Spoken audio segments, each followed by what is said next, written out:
Hi everyone, in front of me I've got HUAWEI Nova Y90 and let me share with you how to change video resolution on this device. So first of all, let's open the camera app, and here it doesn't really matter if you will be on the photo mode or the video mode, because we have to enter the settings which are in the right upper corner. Now let's find this video settings, and as you can see on the first position, not third position, we've got the video resolution, and after tapping on it we can choose from 3 different options. So currently we've got the ratio 16:9 with 720p option applied.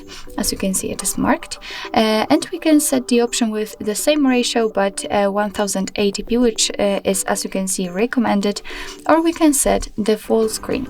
So let me pick, for example, the full screen, and as you can see, it is immediately notified right here, which means that from now on your device will use the chosen resolution to record videos. As you can see, it will appear on the full screen, but I highly recommend to set this option. As you can see, it is recommended because it is the best possible here. So actually this is it. This is how to change video resolution in your HUAWEI Nova Y90. Thank you so much for watching. I hope that this video was helpful, and if it was, please hit the subscribe button and leave the thumbs up.